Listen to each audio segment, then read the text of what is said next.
तो लद्दाख पर भारत के पराक्रम पर बड़ी खबर ने चीन की नींद उड़ा दी है। चीन के साथ बॉर्डर पर चल रहे विवाद के बीच आखिरकार रफाल जेट लद्दाख पहुंच गए हैं। वायुसेना के रफाल फाइटर जेट ने आज लद्दाख में उड़ान भरी है। चीन के साथ सैन्य स्तर की बातचीत होने से पहले मनोवैज्ञानिक तरीके से बहुत बड़ा इस संदेश इसका फर्क जाता है, क्योंकि बातचीत से पहले इंडियन एयरफोर्स ने लद्दाख में राफेल जेट उड़ाए।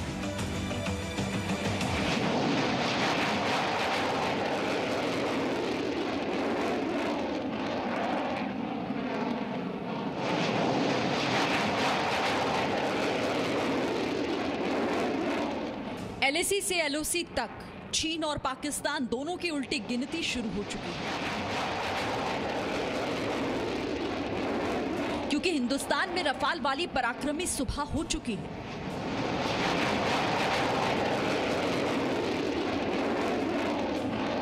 चीन की सेना अपनी सैन्य ताकत दिखाकर भारत को डराना चाहती थी, लेकिन लद्दाख के आकाश में भारत की रफाल की गर्जन सुनकर चीन की सेना का कलेजा कांप उठा।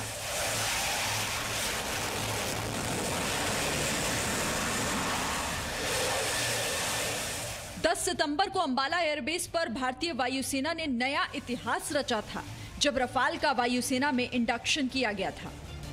सूत्रों के मुताबिक रफाल पायलटों ने अंबाला से लद्दाख तक विमानों को उड़ाया। दरअसल ये एक प्रैक्टिस के तौर पर किया गया।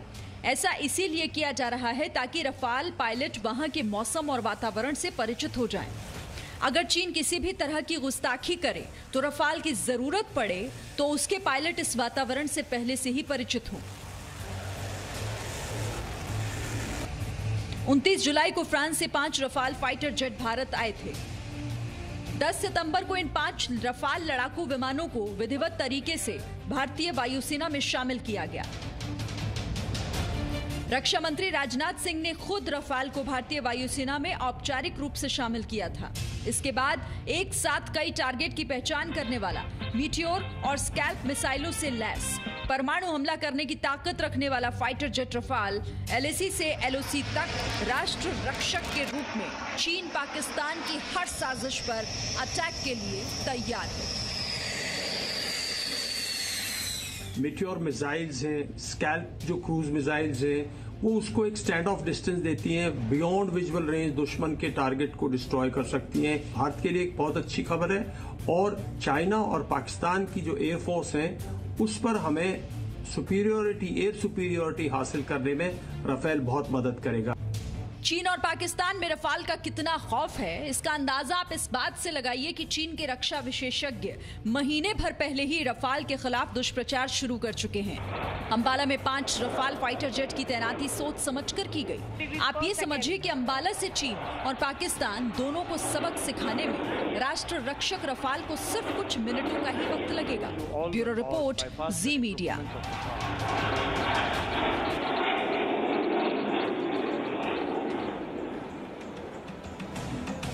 दरअसल LAC पर चीन की हरकतों को देखते हुए अंबाला एयरबेस पर रफाल की तैनाती सोच समझकर की गई है, ताकि LAC पर चीन और LOC पर पाकिस्तान की किसी भी नापाक कोशिश पर मिनटों में निपटा जा सके।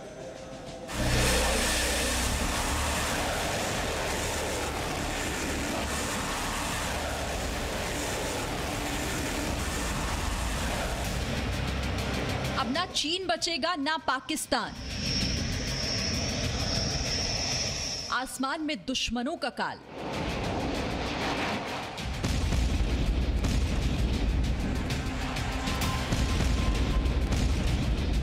अब सीमा पार नहीं, इस पार से ही वार।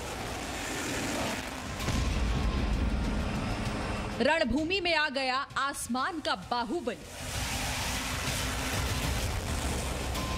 जमीन से लेकर आसमान तक अब भारत अपनी सीमाओं की सुरक्षा को लेकर किसी भी तरह की गुंजाइश छोड़ना नहीं चाहता।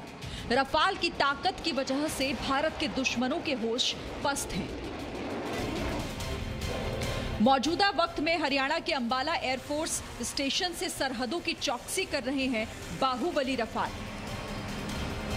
भारत को पराक्रम का विश्व गुरु बनाने वाला ये लड़ाकू विमान चीन और पाकिस्तान दोनों के नापाक मंसूबों को राख कर सकता है। इसके लिए भारत ने खास तौर पर अंबाला एयरबेस को चुना है। अंबाला एयरबेस एक ऐसा बेस है जहां से रफाल चीन और पाकिस्तान यानी दोनों दुश्मनों का मुकाबला कर पाएंगे और जरूरत पड़ी तो दुश्मन की घुसपैठ को नेस्तनाबूद भी कर देंगे। ये हवा से हवा और हवा से जमीन दोनों तरह से हमला कर सकता है। अंबाला एयरफोर्स स्टेशन में इन विमानों के लिए पूरा इंफ्रास्ट्रक्चर भी तैयार किया गया। अंबाला एयरबेस से चीन पाकिस्तान की सीमा ज्यादा दूर नहीं है। अंबाला एयरबेस से पाकिस्तान का सरगोधा एयरबेस 450 किलोमीटर दूर है, जबकि अंबाला एयरबेस से चीन का गढ़गुनसा एयरबेस 375 किलोमीटर दूर है। चलिए हम आपको मैप पर एनिमेशन के जरिए समझाने की कोशिश करते हैं कि कैसे अंबाला में रफाल की तैनाती से चीन और पाकिस्तान दोनों रफाल के टारगेट पर हैं। रफाल की अधिकतम रफ्तार 2200 किलोमीटर प्रति घंटे से कुछ अधिक है। अगर रफाल इसी टॉप स्पीड से अंबाला एयरबेस से उड़ान भरे तो अंबाला से पाकिस्तान बॉर्डर की दूरी है 220 किलोमीटर और यहां रफाल को पहुंचने में लगेंगे सिर्फ 6 मिनट।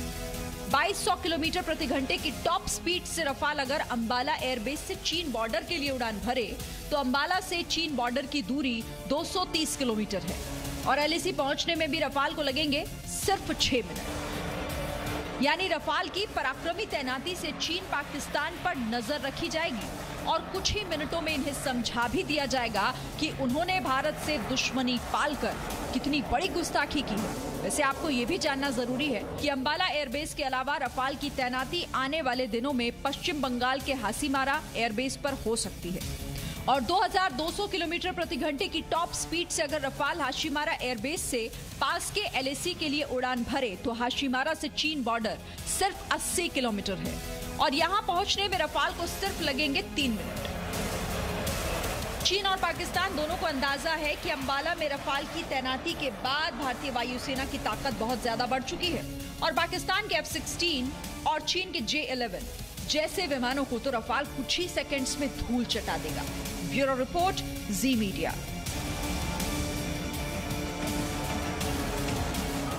तो रफाल के भारत आते ही पाकिस्तानी कब्जे वाले कश्मीर यानी पीओके का स्कार्दू एयरबेस भी किसी काम का नहीं रह गया, क्योंकि पाकिस्तान चीन के साथ मिलकर स्कार्दू की धौंस दिया करता था।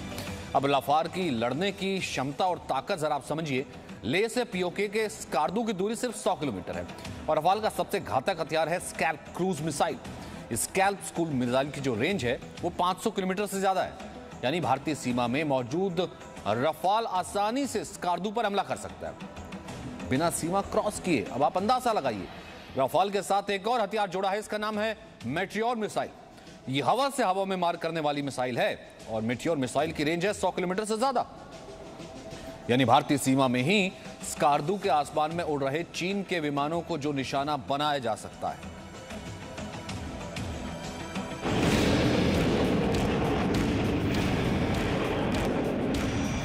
भारतीय सेना के घातक हथियार परमाणु हमले के लिए सक्षम तो पहले ही थे, लेकिन अब वायुसेना का बाहुबली रफाल भारत की ताकत और मजबूत करेगा।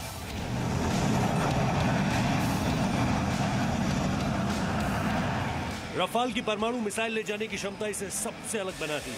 चीन और पाकिस्तान के सबसे ताकतवर फाइटर जेट्स में भी ये खूबी नहीं है। रफाल दोनों ही twin engine, delta wing, semi stealth capabilities के साथ साथ 4.5 जनरेशन का फाइटर है। ये न सिर्फ फुर्तीला है बल्कि इससे परमाणु हमला भी किया जा सकता है। राफेल चौथी और पांचवी जनरेशन के बीच इस वक्त का दुनिया का आधुनिकतम एयरक्राफ्ट है। ये हर किस्म का टास्क, जिसे ओमनी रोल एयरक्राफ्ट कहा जाता है, चाहे एयर इंटरेक्शन हो, चाहे एयर डिफेंस हो, चाहे ग्राउंड अटैक हो, चाहे रिकॉनाइसेंस हो, या फिर न्यूक्लियर वेपन्स को डिलीवर करना हो, ये सब रोल राफेल कर सकता है। एक रफाल दुश्मनों के 5 विमानों को ढेर करने की ताकत रखता है। रफाल की सबसे बड़ी खासियत है beyond visual range air to air missile, जिसकी रेंज 150 किलोमीटर से ज्यादा होती है। इसे ऐसे समझिए कि ये भारत की सीमा के अंदर से ही पाकिस्तान में 150 किलोमीटर अंदर तक प्रहार करने में सक्षम है। छोटे आकार और सटीक निशाने की वजह से रफाल फाइटर जेट को वॉर जोन में किलर भी कहा जाता है। इसमें दुनिया की सबसे सुविधाजनक हथियारों को इस्तेमाल करने की क्षमता है, जो पाकिस्तान और चीन दोनों के लिए चिंता की सबसे बड़ी वजह है। रफेल जहाज से आने से भारत की वायुसेना की काबिलियत काफ़ी बढ़ेगी, क्योंकि उसके अंदर बहुत बड़े आधुनिक हथियार हैं, जिसके अंदर आपके मीटेओर मिसाइल हैं जो एयर टू एयर मिसाइल है, और उसके बाद स्कैल्प मिसाइल हैं जो कि ग्राउंड एयर टू ग्राउंड हैं और जिसकी रेंज 600 से 700 किलोमीटर दूर है। हालांकि भारत की परमाणु नीति का मूल सिद्धांत पहले उपयोग नहीं है। इस नीति के तहत भारत किसी भी देश पर परमाणु हमला तब तक नहीं करेगा जब तक कि शत्रु देश भारत के ऊपर हमला नहीं कर देता। भारत अपनी परमाणु नीति को इतना सशक्त रखेगा कि दुश्मन के मन में भय बना रहे। ब्यूरो रिपोर्ट, जी मीडिया।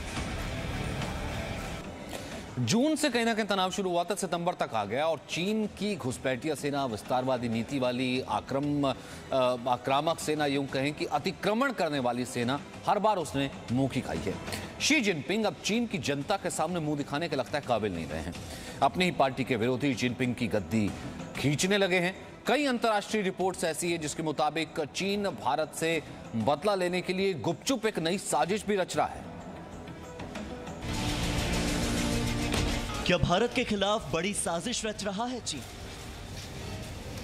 क्या चीन की यह खामोशी किसी बड़े तूफान का संकेत है?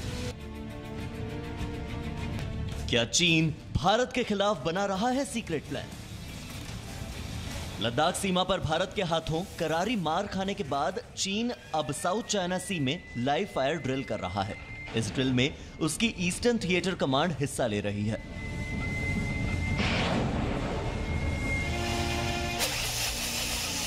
चीन की सरकारी मीडिया इसे ताइवान पर कब्जे की तैयारी के रूप में प्रस्तुत कर रही है, जबकि जानकार इसे भारत के खिलाफ चीन के जंग की तैयारी बता रहे हैं।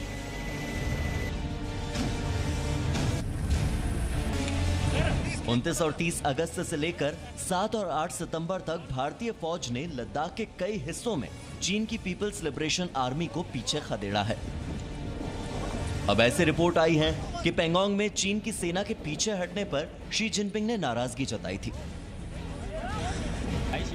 जबकि कम्युनिस्ट पार्टी ऑफ चाइना ने भी संबंधित कमांडर पर गुस्सा दिखाया था। ऐसे में संभावना जताई जा रही है कि चीन की सेना पलटवार करने की कोशिश जरूर करेगी।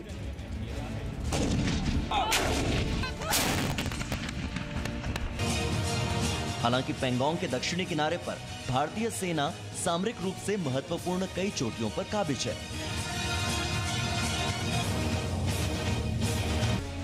ऐसे में चीन किसी दूसरे क्षेत्र में घुसपैठ की कोशिश कर सकता है। चीन में इस बात को लेकर भारी गुस्सा है कि 1962 की लड़ाई में जिस हिस्से को 82 चीन के सैनिकों की जान देकर जीता गया था, उसी इलाके को भारत ने बिना एक भी गोली चलाए फिर से अपने नियंत्रण में ले लिया है। भारत ने पेंगोंग इलाके में महत्वपूर्ण ठिकानों पर अपना नियंत्रण जमा लिया है और चीन की दुखती नस पर हमला कर दिया है। यह भी कहा जा रहा है कि इस इलाके में भारत से युद्ध कर चीन इस क्षेत्र को दोबारा हासिल नहीं कर सकता, क्योंकि बातचीत के जरिए भी भारत इस इलाके को चीन को नहीं सौंपने वाला है। वहीं पेंगोंग में पिटने के बाद खबर यह भी है कि चीन अब पाकिस्तान के साथ मिलकर LOC पर साजिश रच रहा है, जिसे तबाह करने के लिए भारत के जवान मुस्तैद हैं और LAC पर पिटा चीन LOC पर मोर्चा खोलने की तैयारी में है। पाकिस्तान को मोहरा बनाकर चीन भारत के खिलाफ एक नई चाल चल सकता है।